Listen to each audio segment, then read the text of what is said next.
I like to call this tears of a clown.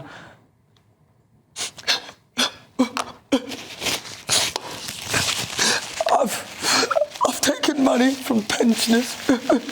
I was planning to take it from the sick and disabled. I've angered the farmers who keep the nation fed.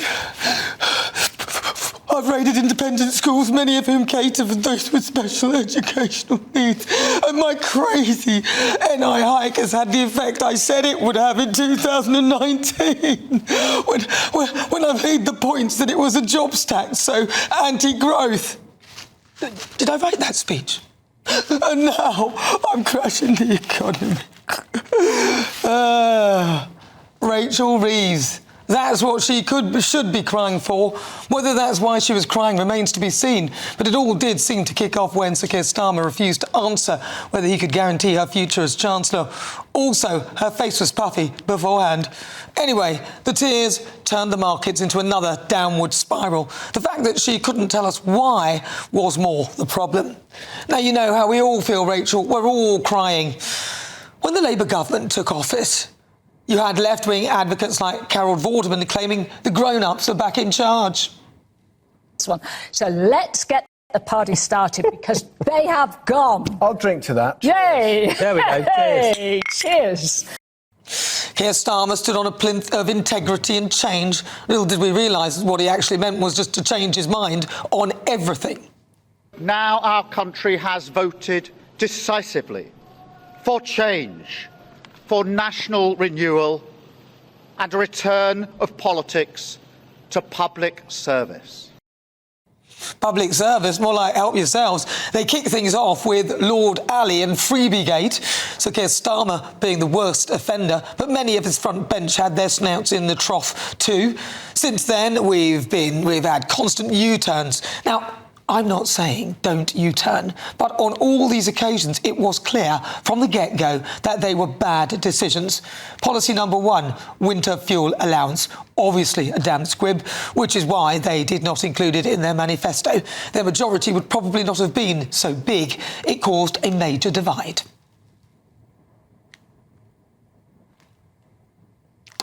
Then there was the inquiry into the grooming gangs. Pretty obvious. It was needed, but they dug their heels in until the inevitable and predictable happened. It was just common sense. They would have known the public would not let this one go, but they stubbornly pursued it until the inevitable. To make sure you're doing these things properly, there are lots of sensitive information, sensitive cases across the country. That process has now concluded. The report has been written by Baroness Casey, and on the basis of that, a national inquiry will now follow. Of course it will. Keir backtracked on the welfare reforms, courtesy of his own backbench. Government listened to its backbenchers, has made major changes and is going to deliver those. Smashing gangs isn't working, which we all knew it wouldn't, even though Patrick Christie could find them. Hello, my friend, how are you? My friend, you must tomorrow come here in Cali, and after tomorrow we go, inshallah. Okay? You must tomorrow to come here the morning, and we go there in the mountain, and after tomorrow we go, inshallah. No, my friend, tomorrow. No, after tomorrow. Because tomorrow in the afternoon, we go to UK. Okay? Somehow Border Command Control, or whatever it is, was struggling even to find someone to take charge of it. Big mistake scrapping Rwanda on day one and pretending that a third-party processing centre was not needed. Crossings are up 50% from this time last year. There's been the Chagos Island surrender and the fishing giveaway. Even the normal press has turned against him. The speed of the decline in your popularity is historically unprecedented. Isn't this speech today an admission that you have failed and Nigel Farage understands voters better than you? Reform UK say you're running scared of them, that you're sounding increasingly like them with some of the policies and announcements you've made recently. This is a speech that was very defensive, wasn't it? The wider issue of the opposition you're now facing, do you think one of the problems is that Nigel Farage can approximate talking like a human being, where you just resort to talking points and dodging questions. Also, if I may, are you not worried people will ask why you're holding a press conference about Nigel Farage 4 years out from a general election instead of focusing on your plans for the country? Chris Soap, GB News. Prime Minister Nigel Farage has 5 MPs. You've got 403. Are you panicking because Reform is so far ahead in the polls, it seems? Is he living rent-free in your brain? So those clips from the BBC, ITV, Channel 4 and, of course, GB News. Well, honestly, and this morning, this came out. But I also know that at times he doesn't feel like Britain is fair enough for those people, the people who are getting on with it. And that's what drives me forward, at home or representing our interests abroad. I'm putting you first, making Britain fair for you again, building more affordable houses, fixing the NHS, securing our borders, giving your kids more opportunities, cleaning up our streets, putting more money in your pocket. Are you having a laugh? Here's to another 4 years. We'll all be in tears.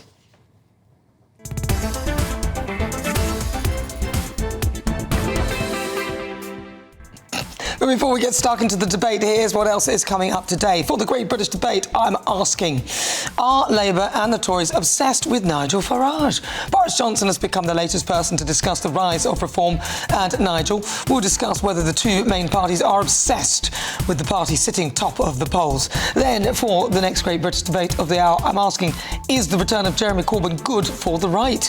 The former Labour leader looks set to co-lead a new party with the far-left MP Zara Sultana, but will this split the Labour vote and help Reform and the Tories?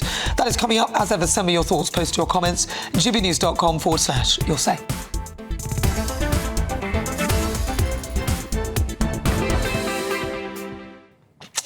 Right, so big questions to answer. I'm joined now by Labour activist Aisha Ali Khan. Aisha, welcome to the programme.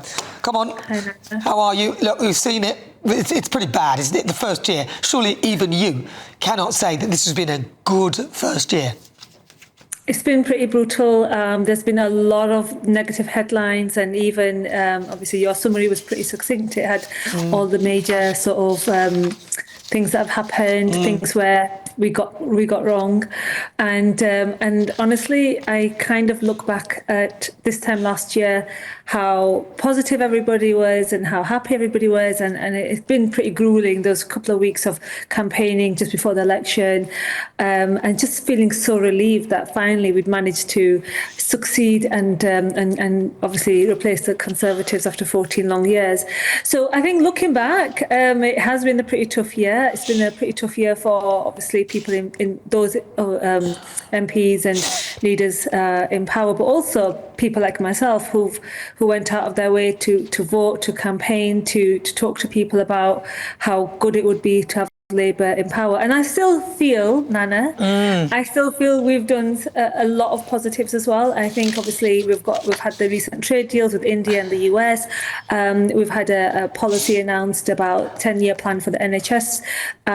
We've also been looking at the better use of technology in the for the NHS and prevention, i.e. obesity and so on. So I still feel that we are getting there. It's taken a little bit longer. I think that I hope now that Keir Starmer and the people around him are going to listen to, basically read the room, listen to what's being said, and hopefully make those changes that we need, because we've got 4 years left until the next election. That a lot is could true. happen. A lot could happen. A lot can happen. But I found it interesting that you started saying a lot of negative headlines, with Keir Starmer being the chief champion of that, because he started with things will only get worse before they'll get better, which didn't go down well because we wanted positivity, and he came up with that.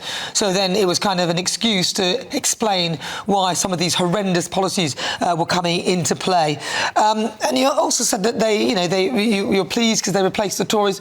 The Tories were an absolute disaster. Even I think, could have replaced the Tories if I had been another party, but all we have are the two real main ones. So if they couldn't beat the Tories under the disaster of the Tories, then that would have been an absolute shocker. And the trade deals, well, yeah, they're OK deals, but I don't know whether they get big points for that. I suspect some of these trade deals were in motion and in play well before they came into office. And as for policy announcements and the good things like you say, more money into the NHS, but there's no real reform of the NHS, which is the problem. It's not money. We can always give it money, but we're chucking money into a black hole. The people want reform. They want it to be changed. They want it to be improved. And let's not forget the crossings, the dinghies, the amount of money that we are spending on these people. Absolutely. Yeah. I think, look, it's easy for us to sit here and talk about these changes and say, why isn't more being done? More should be done. Absolutely more should be done. We've got all these people smugglers, you know, your reporter went out there and spoke to these people, and these people are ghouls. They're literally sucking the life out of people, taking advantage of them, and then literally these people are risking their lives in these horrendous journeys. Well, not so much. We need to tackle that. We definitely need to tackle this. But they're not really risking their lives, as it were, because I guess the crossing is dangerous. But the thing is, hold on, let me finish. But it's being observed 24/7. There's a rescue team for you 24/7, and then when the rescue team pick you up, they will take you to the UK. That's a given, and you probably never leave. And then when you're here, we will pay for your food, your shelter, your phone. We'll give you everything, and your transport. Until the claims are no. And then whilst you're there, you'll probably drive for Deliveroo or Uber Eats or one of those ones, or Bolt, or whatever it is that you manage to get yourself into, whilst we're still paying for your accommodation and everything else. So you're actually better off than the average British citizen, because we are all in debt. Absolutely. But sorry. I mean, look, everything that you've pointed out, these are issues that we definitely need to be addressing. And again, I've been on this show, I've been on other shows, talked about this at great length as well. And until we tackle the people smugglers and the idea that people are coming here and they're getting this like massive like luxury treatments and so on, beautiful homes, etc., that's not true. I've spoken about this at great length. They're here, they're being processed, and they're being deported. We need to speed that process up a lot quicker as well. But also, we need to deter people from coming here in the first place, and we need to open up more legal channels. As long as we've got better channels, we're not going to have these people coming. This is not true, because there are even shut down a lot of legal channels. There are even people coming from Afghanistan via these dinghies when there are legal routes for these people to use. So I don't think that's necessarily true. I think the kind of person that would go through via a dinghy won't be bothered to take a legal route. All you do is open more routes, and this is a small country. We can't take everybody, so we have to have some sort of system to filter and choose, and it can't be everybody. Aisha Ali Khan, thank you. A pleasure to talk to you as ever. Lovely to talk to you. Thank you.